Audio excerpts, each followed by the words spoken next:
Welcome back to College Football Addiction. Today we're diving into some pretty serious drama in college football, specifically the saga surrounding Tennessee quarterback Nico Iamaleava and his contract negotiations ahead of the 25 season. Things just got even spicier with a new update, so let's talk about it here today. All right, let's start with the breaking news from yesterday. You already know about this, but obviously it was told by Pete Nakos at On3 that Tennessee and Nico are in active contract negotiations ahead of the 2025 season. It was unclear if the negotiations will impact whether or not he enters the spring transfer portal. The article confirms that Nico, who's already earning over $2 million a year through NIL deals since joining Tennessee in 2023, is negotiating for even more money as he heads into his third year with the program. These talks could determine whether he enters the spring transfer portal window, which opens up on April 16th, a window where players can shop around for other schools or deals. But here's where things just got even more intense. Just this morning, On3 dropped another bombshell. According to VolQuest's Austin Price, Nico was not out at Tennessee's practice today. Yes, you heard that right. He didn't show up. Now, this comes right on the heels of the contract negotiation reports, and it's ratcheting up the concern level big time. Is Nico sending a message? Is he holding out? The timing couldn't be worse for Tennessee fans who are obviously already on edge about the whole situation. And the replies to the post are wild. Fans freaking out. One fan saying contract negotiations in college sports, having a broken heart emoji next to it. Another one talking about the practice update saying that we have college athletes holding out for a contract. Good Lord.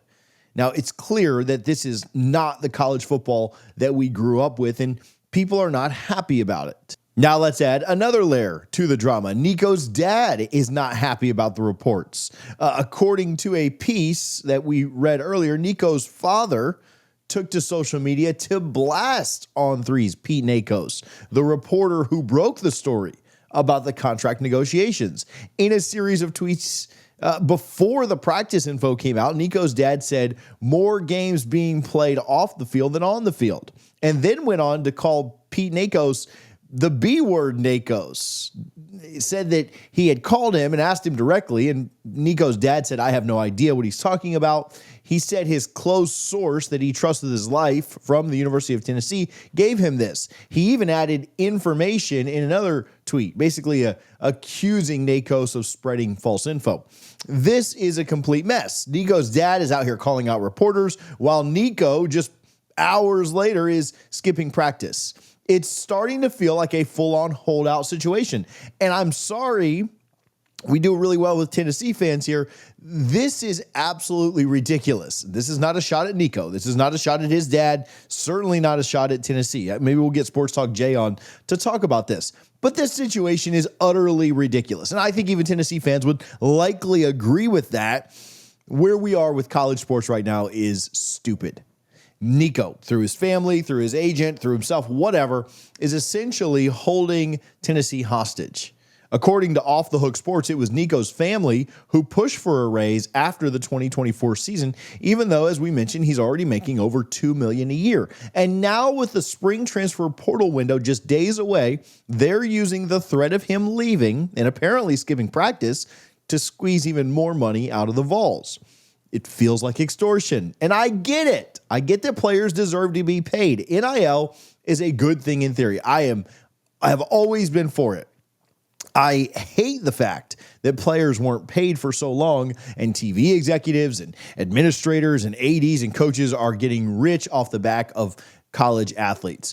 But when you're publicly negotiating like this, when you're missing practice to make a point and then using the transfer portal as leverage, it's just a bad look. It's not just Nico either. Let's take a trip back down memory lane to 2023 when Miami quarterback Tyler Van Dyke pulled a similar stunt. Now, before we do that, Vols fans and fans of all college football teams, make sure that you are remembering Alumni Hall when you're shopping for either spring sports gear, football apparel, and more. Alumni Hall is hooking you guys up too. If you use CFB 15, that's CFB for College Football Addiction 15, you get 15% off your order, either in store there in Knoxville, Murfreesboro, Bristol, or any Alumni Hall stores across the country. They've got the best and largest selection of game day apparel, so make sure you are ordering online from them. According to a report from the Miami Herald, Van Dyke in 2023 used interest from Alabama to get a better NIL deal from Miami. After a rough 2022 season, his representatives knew he wouldn't make as much staying with the Hurricanes, so they dangled the idea of him transferring to Bama in front of Miami's athletic department. And guess what? It worked. Miami caved, and they gave him more money to stay. This is the playbook now. Step 1, get interest from another school, whether it's real or not. Step 2, threaten to enter the portal. Step 3, skip practice to turn up the heat. Step 4, watch your current school panic and throw more money at you. It's a power move, and it's happening more and more in college football. But here's the thing. It's ruining the spirit of the game. And I am in no way saying that players don't deserve to get paid. But college football used to be, and what we loved it for, was about loyalty, about playing for your school, about playing for the colors, about playing for your teammates and your fans. And now it's just public stunts like this, like Nico missing practice or Van Dyke holding out and threatening to go out of Alabama, that make it look not even like the NFL, worse than the NFL. Because in the NFL, you have contracts that are agreed upon and you have to serve them out and you can't just threaten to leave or go here or go there. It's ridiculous. Why is this trend problematic? Well, when you think about it, you might say, well, these kids deserve to get paid. They're putting their bodies on the line. And again, I agree completely. NIL was supposed to level the playing field, give athletes a fair share of the revenue they generate. But this isn't about fairness anymore. It's about greed. It's about extortion. And leverage is leverage, right? Nico didn't have a great year last year. There's a lot of promise there. There's a lot of thought that he could have a great year this year. He's on a lot of early watch lists. I get that. But do we really think that the $2 million plus that he's already making right now is not enough? More than anybody, most of us, maybe not anybody, will see on a yearly basis. And yet he's asking for more. He's using the portal as a bargaining chip. This is not unknown. Like, have they been negotiating and unable to come to something since December when they played their last game and skipping practice to make a point? This trend is problematic. First, it creates a culture of entitlement. If every player starts doing this, missing practice, holding out, what's next? Second, it puts smaller schools at a huge disadvantage. Tennessee is going to come up with this money. Not every program, though, has the budget to compete in these NIL bidding wars. Schools like Tennessee or Miami might be able to keep up and keep their guys, but what about smaller programs?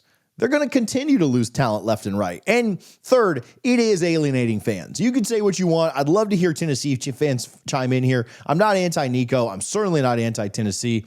But think about this. Look at the replies to these posts on Twitter. People are asking, what happened to the game that I love? Others are saying, man, this is messed up, and I'm a Vols fan. And I get that. I feel that. Fans are starting to tune out because this doesn't feel like college football anymore. It feels like a soap opera with dollar signs. And Nico missing practice today, the concern level is going through the roof. Is he really going to leave Tennessee? Is he really going to, though? That's my big question. So what's going to happen, though? Will he stay? Will he bolt? Will he get more money? Will they take his money down? Probably not. What's going to happen? I do think that ultimately, despite all this drama, missing practice, his dad's outrage, the public extortion, I still think Nico's going to be Tennessee's quarterback in 2025. First off, Tennessee is heavily invested in him. They built their brand around him as their star quarterback, and losing him now would be a massive blow, both on the field and off. In 24, Nico threw for 2,600 yards, 19 touchdowns, just 5 picks, in a very run-heavy offense, helping Tennessee to beat Alabama, make the college football playoff, and they can't afford to lose that kind of talent, even if they have to pay more for it. Second, Nico has a lot to gain by staying. He's developing. Reports from last season said that he was a bit behind early on, but he showed a lot of promise. Tennessee gives him the best shot at growing into the elite quarterback that everyone expects him to be. And third, I think this whole thing, missing practice, the public negotiations, is just posturing. I think it's Nico's camp flexing their muscle, showing that they can play hardball. But at the end of the day, I do believe that Tennessee will ultimately meet his demands and he'll stay put. Now, could be wrong. I certainly wouldn't have expected, if we recorded this yesterday, for him to have missed practice, which does make me feel a little bit nervous on that prediction. If another school comes in with a crazy offer, a school that's maybe just a quarterback away, does he jump ship? My gut says he stays in Knoxville. But what do you think? Let me know down in the comments. I'd love to hear your predictions on how this all settles up. That's all I've got for today. A wild story. Nico, his dad, the outrage, missing practice, and Tennessee's contract drama is the latest chapter in the ever-changing world of college football. We'll continue to talk about this. I'm sure we'll bring it up on the Power too, so make sure you're subscribed and you don't miss it. I don't love this. I'm not anti-Nico. Again, I want to keep reiterating that. I'm not anti-Tennessee. We've had Sports Talk Jay on more than probably any other guest that we've had on our channel. But I don't love this. I wouldn't love this if any player did this. I've seen this happen a little more privately with some guys at Florida State, the team that I cheer for, and I don't love it there either. What is next? What ends up happening? Again, let me know your thoughts down in the comments. As always, we appreciate Alumni Hall for their support. We will talk to you guys soon with the latest drama and news on college football addiction.